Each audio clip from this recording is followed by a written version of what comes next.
Imagine waking up on an ordinary morning in California. People are driving to work, schools are filling up, flights are taking off, millions of lives are moving exactly as they did yesterday, and then in less than 10 seconds, everything changes. Not because of a hurricane, not because of a wildfire, not even because of a tsunami, but because the ground itself suddenly decides to move. Here's what makes this different from almost every natural disaster you've ever seen. You can watch a hurricane coming for days, satellites can track it, forecasts can estimate where it will make landfall. Communities often have time to prepare. A megaquake gives you almost nothing, no days, no hours, sometimes not even a full minute. And that's exactly why scientists are paying such close attention to California today. Not because they know when the next major earthquake will happen, they don't, but because they understand what could happen if it does. A growing body of seismic research combined with updated infrastructure and economic impact assessments suggests that a powerful rupture along Southern California's fault system could trigger the most expensive natural disaster in American history, with total losses potentially approaching $1 trillion. At first, that number sounds impossible. How can a single earthquake cause that much damage? What could possibly turn one event into a disaster on that scale? The answer has very little to do with the size of the earthquake alone. It has everything to do with where it begins, what it hits, and how millions of people depend on the systems that sit directly above one of the most dangerous fault networks on Earth. Because this isn't just the story of a fault line, it's the story of highways that could suddenly split apart, water systems that millions rely on, power grids stretched across unstable ground, and a chain reaction that could continue long after the shaking stops. Tonight, we're going beneath California's surface to understand why scientists believe the next megaquake isn't just another earthquake warning. It could become the costliest natural disaster the United States has ever faced, and to understand why, we have to start with the fault that made California what it is today. For most people, California looks like one of the most beautiful places on Earth: snow-covered mountains, endless beaches, some of the world's biggest cities, and an economy so large that if California were its own country, it would rank among the largest in the world. But beneath all of that lies something most people never think about: a fracture in the Earth's crust that has been shaping California for millions of years. It's known as the San Andreas Fault.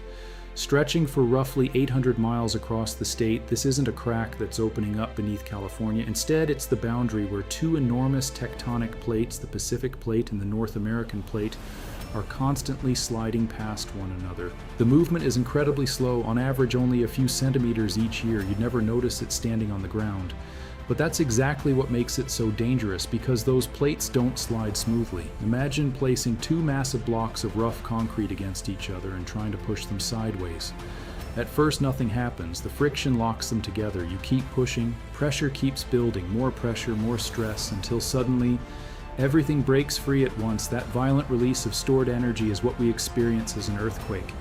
And unlike storms or floods, the energy has already been building long before anyone feels the first second of shaking. In other words, the earthquake doesn't begin when the ground starts moving. It begins years, even decades earlier, as stress slowly accumulates deep underground. That's why seismologists spend so much time studying how stress builds along California's fault system. Not because they can predict the exact day of the next major earthquake, but because they want to understand where the greatest strain may be accumulating and how that could affect future earthquakes. One section attracts more attention than almost any other: the southern portion of the San Andreas Fault. Unlike some sections that release stress through more frequent earthquakes, parts of the southern San Andreas have remained largely quiet since the Great Fort-Tejon earthquake of 1857. At first, that sounds reassuring, but to earthquake scientists, long periods of quiet aren't automatically good news. A quiet fault doesn't necessarily mean an inactive fault. Sometimes it means the fault is still locked, still storing energy, still waiting for the conditions that allow that energy to be released. And if that release happens along a long stretch of the fault, the shaking could extend across a vast region of Southern California. But here's the question that changes everything. If scientists have known about the San Andreas Fault for generations, why are so many experts talking about it again now? The answer isn't just about the fault itself, it's about what California has become while that fault has remained locked. And that's where this story becomes far bigger than geology. So why are scientists talking about California's earthquake risk with renewed urgency? It isn't because someone discovered a brand new fault. It isn't because an instrument detected a secret signal. And it certainly isn't because anyone can predict the exact day a major earthquake will happen. The concern comes from something far more practical. California has changed, the fault hasn't. Over the past century, California has transformed into one of the most densely connected places on the planet. Millions of people now live, work, and travel across Southern California every single day. Major highways carry enormous volumes of traffic, power lines stretch for hundreds of miles, water systems cross mountains, deserts, and active fault zones. Ports connect American trade to the rest of the world. Data centers, hospitals, airports, rail lines, fuel pipelines, communication networks, almost everything modern life depends on is tied together in one massive system. And that system wasn't built above stable ground. It was built across one of the world's most studied earthquake regions. That's why today's warning isn't simply about how powerful the next earthquake might be. It's about what that earthquake could interrupt. A major rupture wouldn't only damage buildings.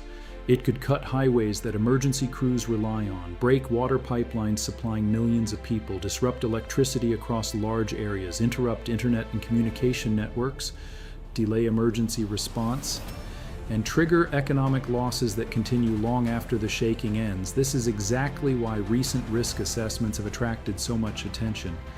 Researchers aren't saying California is guaranteed to experience a catastrophic earthquake tomorrow. What they're showing is that if a powerful earthquake strikes the wrong place, the combined cost of physical destruction, infrastructure damage, business interruption, housing losses, and long-term economic disruption could approach $1 trillion. That number surprises many people, not because skyscrapers are suddenly more fragile, but because modern society has become more connected than ever before. Think about it this way. Imagine one major freeway suddenly becomes unusable. Traffic doesn't just disappear, it spreads onto other roads. Deliveries slow down, emergency vehicles take longer routes, businesses lose customers, workers can't reach their jobs. Now imagine that happening across multiple transportation corridors at the same time. Then add damaged water systems, power outages, communication failures, hospital overload, school closures, supply chain disruptions. The earthquake lasts less than a minute, but the consequences can continue for weeks, months, or even years. That's the difference between an expensive earthquake and a $1 trillion disaster, and scientists have another reason for their concern. Many of California's critical systems were designed and upgraded over different decades using different engineering standards. Newer structures are often built to much stricter seismic codes than older ones. That means the impact of a major earthquake won't be evenly distributed.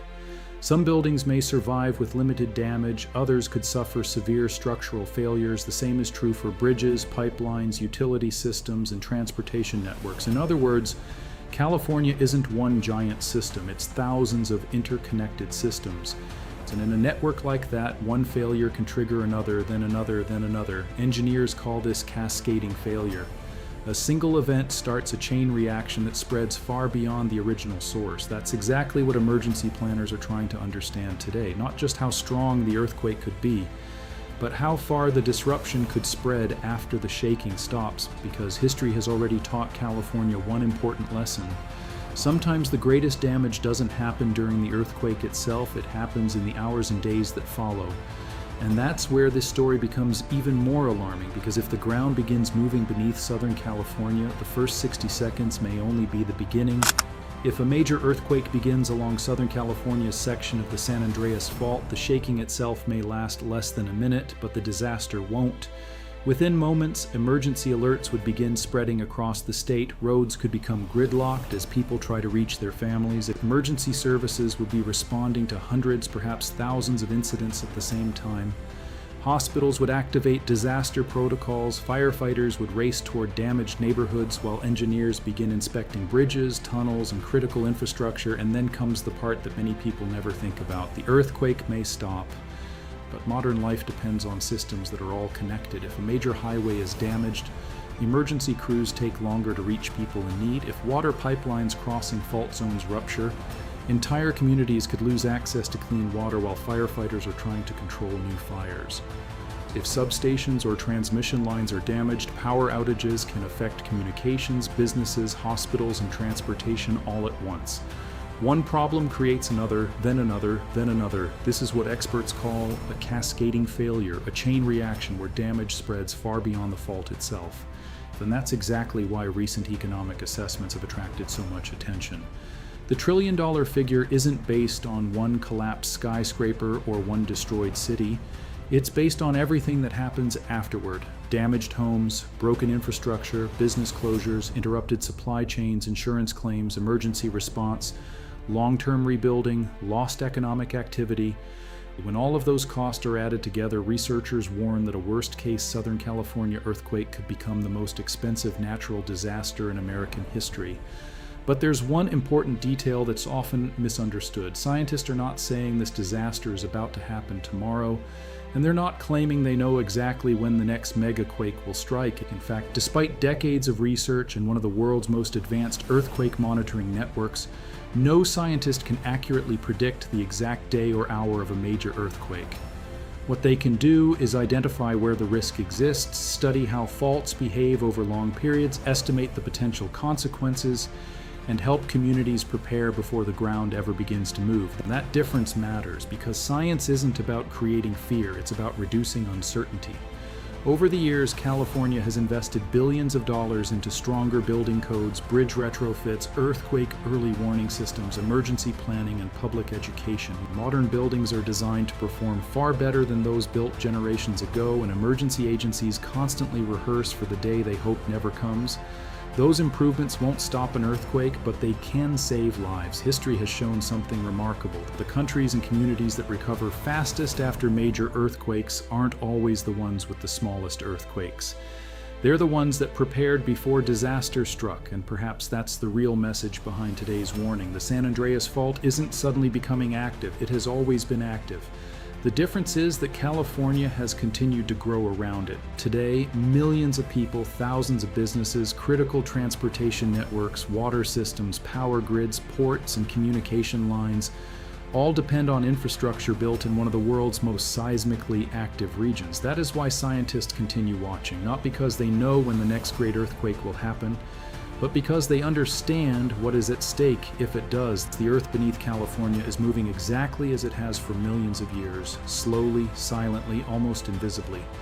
One day that movement will release its stored energy again. No one knows whether that day is next year, 10 years from now, or decades into the future. And until then, every improvement to infrastructure, every advance in earthquake science, and every represents another step toward reducing the impact of an event that cannot be prevented. Because in the end, the most important warning isn't that California is doomed, it's that nature doesn't negotiate, it doesn't follow schedules, and it doesn't care whether we're ready. The only thing we can control is how well we prepare before the ground begins to move, and that may be the difference between a disaster remembered for its destruction or a tragedy made smaller because people chose to act before it was too late.